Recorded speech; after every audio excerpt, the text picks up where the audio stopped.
അസ്സലാമു അലൈക്കും. റബീഉൽ അവ്വലിന്റെ തുടക്കത്തിൽ ഒരു മദ്ഹ് ഗാനം പാടിയാലോ? ഞാനല്ല പാടുന്നത്, എൻ്റെ ജീവിതത്തിൽ എനിക്ക് കിട്ടിയ ഏറ്റവും വലിയ സമ്പാദ്യം എന്ന് പറയുന്ന എൻ്റെ മുതഅല്ലിമീങ്ങളായിട്ടുള്ള എൻ്റെ കൂട്ടുകാരാണ്. കൂടെ ഉള്ളത് ജാഫർ ഉസ്താദും റാഷി ഉസ്താദുമാണ്. നമുക്ക് ആ മദ്ഹ് ഗാനം ഒന്ന് കേട്ടു നോക്കാം. പുന്നാര നബീന കാണുന്നതിന്നാ പുന്നാര റൗളയിൽ പോകുന്നതിന്നാ പൂമണം വീശുന്ന റൗളാ സുവനത്തിൽ കൂടുന്നതെന്നാണ് ഹൃദയം ചേരുന്നതെന്നാണ്.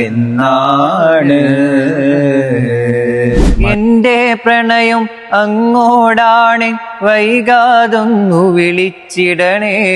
എന്നോടുള്ള പിണക്കം മാറ്റി എൻ കരളിൽ കുളിരേകിടണേ.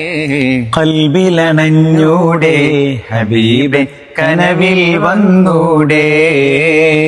കരൾ പറിച്ചു തരാം നസീബെ, സ്വീകരിച്ചൂടെ. കാത്തു കിടക്കാം ഞാൻ കനിയെ, കനവിൽ വന്നൂടെ. എന്റെ രാവിൽ വന്നൂടെ, എന്റെ കൽബിലണഞ്ഞൂടെ.